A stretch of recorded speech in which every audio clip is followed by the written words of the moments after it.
The tool that may have led to Madeleine McCann's death wasn't a weapon, nor a rope. It was something far more common, something found in millions of homes around the world, a symbol of parental care, a medicine spoon. This isn't just a sensationalist theory, it's the logical conclusion that emerges when we dismantle the official story and analyze the psychology behind the actions of that night.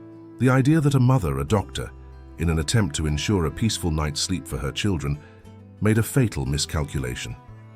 In this video, we won't just make accusations. We will perform a psychological autopsy of this mistake. We will understand how exhaustion, medical expertise, and the pressure for a perfect vacation created the perfect storm that ended in an unspeakable tragedy and one of the biggest cover-ups in history. But before we get into the anatomy of the error, we need to revisit the story that was told to the world, the carefully constructed fiction upon which the lie rests. Praia da Luz, Portugal, May 2007. An idyllic setting, chosen by a group of British doctors for a well-deserved break. At the heart of the story, the McCann family, Gerry and Kate, both successful doctors, the very picture of stability. And their 3 children, including little Madeleine, a 3-year-old girl with bright, curious eyes. The narrative we were sold is that of a nightmare that appears out of nowhere. The parents are dining with friends at a nearby tapas restaurant, while the children sleep, supposedly safe in the resort apartments. Every half hour, one of the parents would go to check if everything was okay. A routine, a system that seemed secure, until around 10 o'clock at night the routine is broken. Kate McCann goes to the room and finds it empty.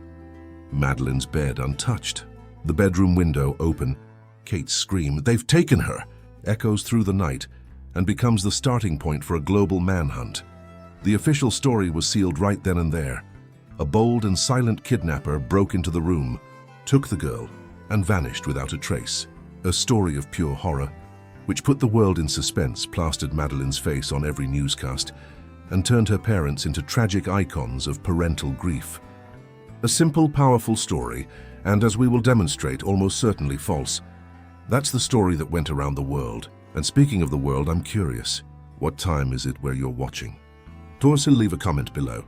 It's always fascinating to see how our community of investigators is spread across every corner of the planet, united in the search for truth. Now, let's go back to that night, because behind the facade of paradise and the tragedy of the abduction, another story, much darker and more plausible, was unfolding. The story of a phantom kidnapper is terrifying. But what if the truth is even more disturbing? What if there was no break-in? What if the threat didn't come from the outside but from within? What if Madeleine's death wasn't an act of malice by a stranger, but the unintentional consequence of an act by her own parents? This is the thesis we are going to dissect.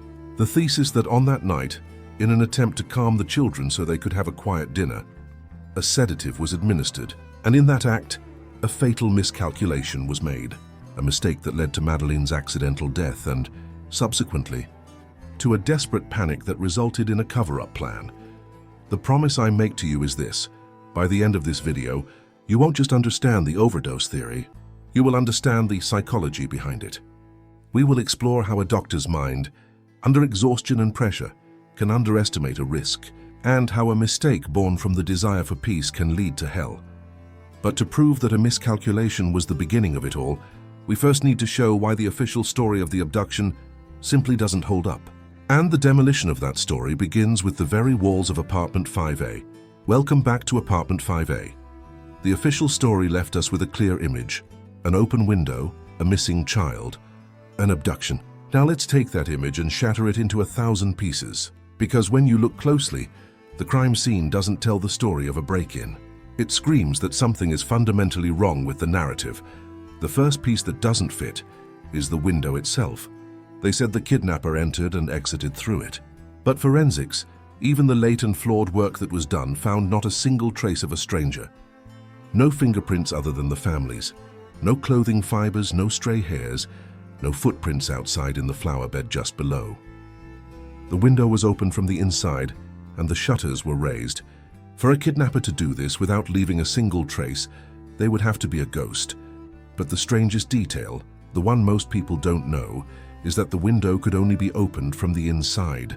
And what's more, To open it, you first had to open the metal shutters, which, according to Kate herself, were closed when she put the children to bed. The sound of those metal shutters opening is not subtle. It's a noise that would likely wake anyone in the room. They said the patio door at the back of the apartment was unlocked. Gerry McCann admitted he wasn't sure if he had locked it that night. This opens a door literally to a much simpler theory. No one needed to force their way in. Whoever left with Madeleine was likely already inside or had easy access. The narrative of the open window starts to look less like evidence and more like a distraction. A magic trick to make everyone look in the wrong place. And while the police and the world were looking at the window, the crime scene was being violated in an almost unbelievable way. In the following hours and days, dozens of people, friends, resort staff, neighbors, police officers, walked in and out of that apartment. They touched everything. They contaminated everything. It's as if someone took a book with the solution to a mystery and tore out every single page. Any evidence a kidnapper might have left was drowned in a sea of other people's DNA. The crime scene wasn't just contaminated, it was methodically erased. And this cleanup leads us directly to the theater of the witnesses. If the physical evidence is a swamp, the human evidence is a hall of mirrors. The statements from the Tamper 7, the group of friends dining with the McCanns, are filled with contradictions so glaring, it's hard to believe they were all on the same planet that night, let alone at the same dinner table. Let's start with the dinner contradiction. They claim they performed regular checks on the children, but when the police asked each of them to detail the times, the house of cards collapsed. The timelines didn't match. People who claimed to have checked on the children at a certain time were contradicted by others, who said they never left the table. The timeline they presented was a mess, a collective alibi so fragile it falls apart with the slightest pressure. Then we have the phantom sighting. One of the friends in the group, Jane Tanner, claimed to have seen a man carrying a child in pajamas around 9:15 p.m. This became the main sighting of the kidnapper. For months, the police pursued this lead. But there's a problem. A big one. Gerry McCann, Madeleine's father, admitted in his own diary that he crossed paths with Jane Tanner at that exact time in the same location while returning from one of his checks. He was talking to another man and was carrying one of his other children. The description fits. The key witness herself may have unknowingly seen the girl's own father, creating the image of the kidnapper from a coincidence. The sighting that propped up the abduction theory for so long may be nothing more than an illusion. And finally, the irregular checks. Gerry McCann himself said he went to check on the children around 9:05 p.m. He entered the apartment, saw that the children's bedroom door was more open than he remembered leaving it, but thought nothing of it. He looked at the bed, saw his children were fine, and left. He didn't notice the open window, didn't notice the raised shutter, didn't notice his daughter's absence. According to him, no. Less than an hour later, Kate enters the same room and panic ensues. Gerry's version of this check is one of the biggest black holes in the entire investigation. Either he was the most unobservant person in the world, or he's not telling the whole story. Their story simply doesn't add up. What do you think is the most glaring inconsistency so far? The statement about the window or the confusing dinner timelines? Leave your investigator's opinion in the comments below. This community's theories often see what others miss. While the humans were telling confusing stories, science was waiting silently to give its version. And when it came, it was devastating to the official narrative. Months later, the Portuguese police, frustrated with the lack of progress, brought in two silent heroes from England, Eddie and Keela, two highly trained Springer Spaniels. One was trained to detect the scent of a cadaver, the other to detect traces of human blood, even if they had been cleaned. What they found demolished the abduction theory. Inside apartment 5A, behind a sofa in the living room, the cadaver dog gave a strong, unequivocal alert. It meant that at some point, a decomposing human body had been in that spot. But a kidnapper wouldn't have killed the girl there, only to carry her out later. It makes no sense. The blood dog also alerted in the same apartment. Traces of blood that couldn't be seen with the naked eye. The dogs were taken to inspect the McCann's belongings. And that's when the case was turned upside down, in the trunk of the Renault Scenic that the McCanns rented 25 days after. Madeleine's disappearance, the cadaver dog gave another very strong alert. The scent of death was embedded in the car. And then the final blow. The dogs inspected Kate McCann's clothes, and there, on clothes she wore after the disappearance, the cadaver dog alerted again. To top it off, the dog also alerted on Madeleine's favorite toy, the cuddle cat, the same stuffed animal that Kate made a point of washing right after the disappearance. Even after being washed, the dog detected the odor of death. Science was screaming that a body had been there. In the apartment, in the car rented weeks later, on the mother's clothes, on that toy. A truth that cannot be ignored. So if the abduction story is a sham, what really happened that night? To answer that, we need to do what the police never did. Reconstruct the night of the crime based on evidence, not fiction. Science left a trail of breadcrumbs that points in a single direction. Now let's follow that trail. Forget the story of the phantom kidnapper. Forget the window. The night of May 3, 2007 likely unfolded in a much more tragic and much more human way. The evening begins as they described, friends dining, children sleeping. But there's a crucial detail many overlook. The McCanns, according to reports, would administer mild sedatives like antihistamines to help their children sleep. There's nothing inherently sinister in this. Many parents do it, but this practice introduces an element of risk. There's a slightly larger dose and unexpected reaction. Our reconstruction begins around 9 o'clock. Gerry McCann does his check. He enters the apartment. But contrary to what he said, he doesn't find everything fine. He finds a parent's worst nightmare. Madeleine is unresponsive. Perhaps from an accidental overdose of the sedative, perhaps from a fall or a household accident no one heard. The exact cause of death becomes secondary to the fact itself. The girl is dead. Panic sets in. But it's not the kind of panic that leads to a cry for help. It's a different kind of panic. The panic of two respected doctors, of a perfect family now facing ruin. Negligence would be exposed, their careers destroyed, their lives over. And in that moment of absolute terror, a terrible decision is made, not to seek help, but to hide the truth. The plan begins to form. The first thing to do is buy time and hide the body. Madeleine's body is moved from the bedroom. To where?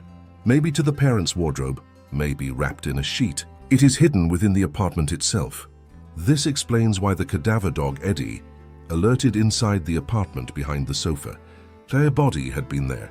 Meanwhile, the theater continues. The dinner goes on. The friends' checks become the construction of a collective, albeit confusing and contradictory, alibi. Every minute that passes is another minute for the story to solidify. Then at 10 o'clock, Kate executes the second part of the plan. She goes to the room and discovers the disappearance. The scream, "They've taken her!" She is not a complete lie.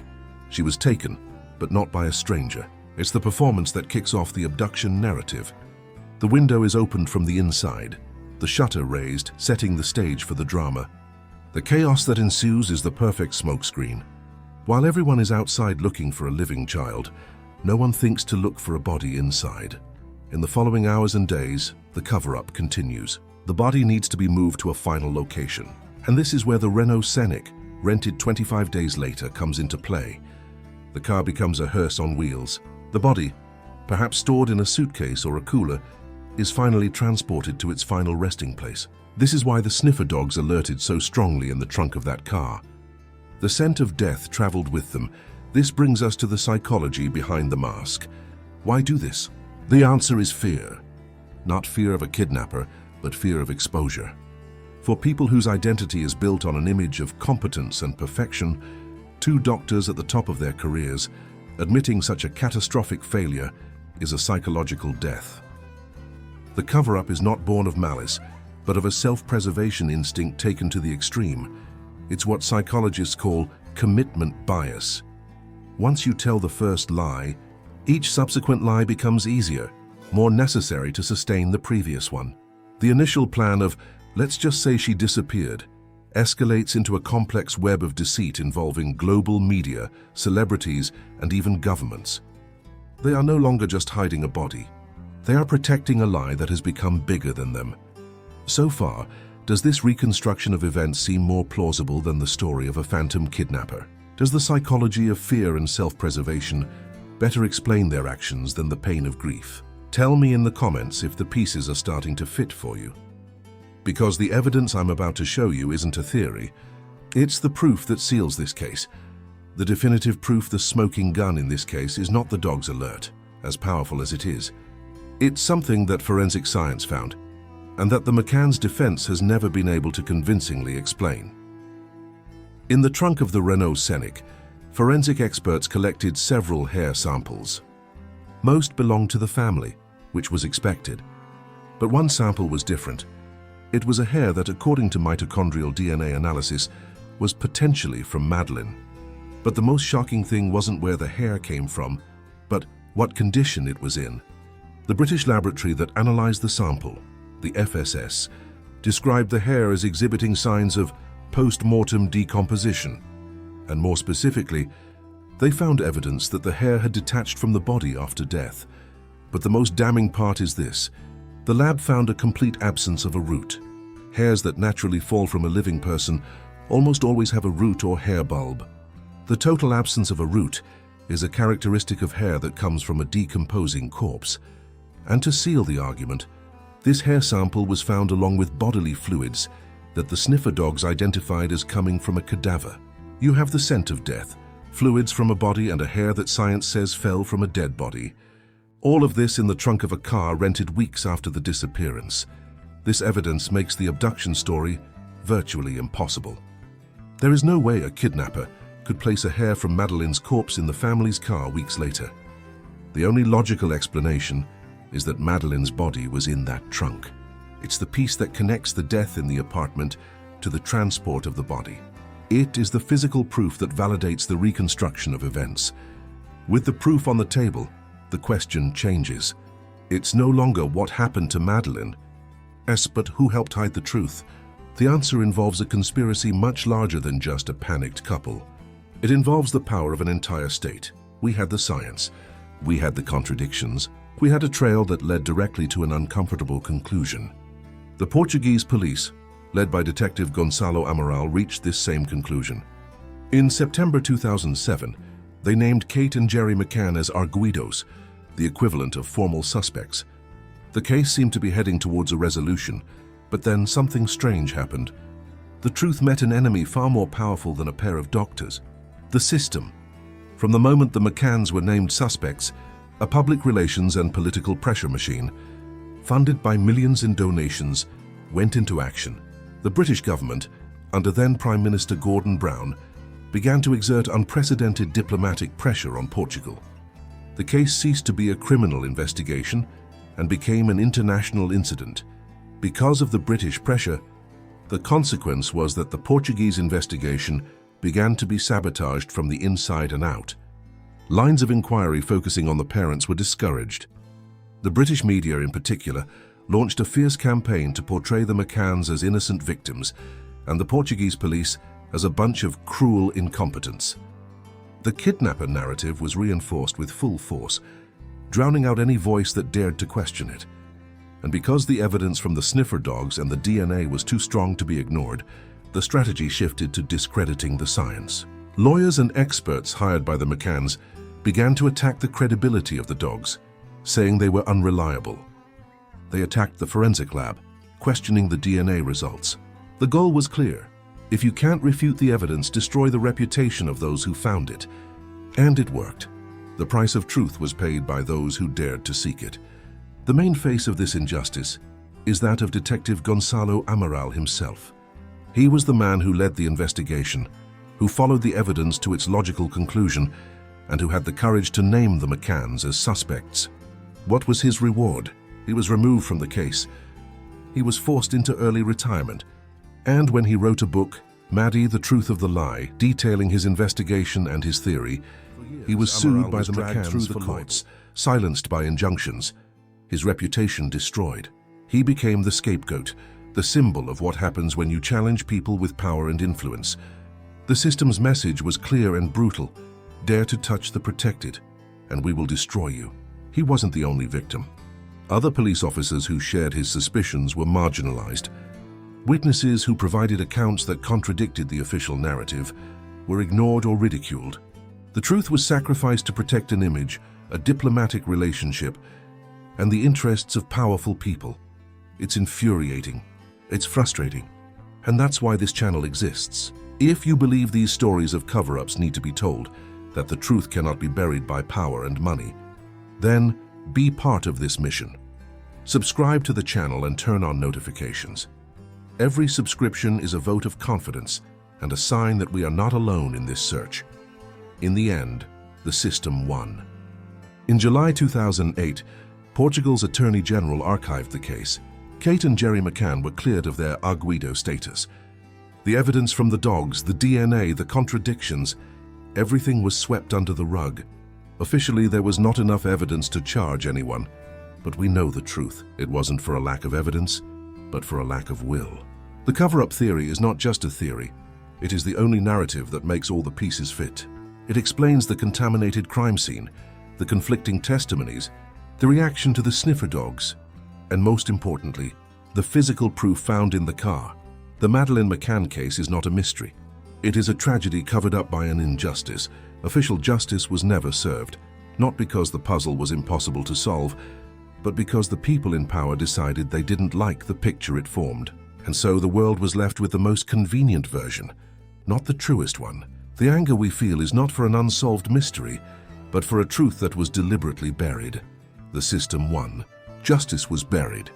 But in the midst of all this darkness, one final question remains, the most personal of all. What does this terrible story teach us about our own world? And what do we do with this inconvenient truth? So what do we do with this inconvenient truth? The truth that sometimes the monster isn't a stranger in the dark, but the fear that lives inside ordinary people. My final conviction, after analyzing every piece of this puzzle, is that Madeleine McCann died in that apartment. And what followed was not a search for a child, but a campaign to bury a truth. What haunts me is not just the initial tragedy, but the calculated coldness of the cover-up. The human capacity to, in the name of self-preservation, sacrifice a child's dignity, erase her story, and manipulate the entire world. This story is not about a mystery.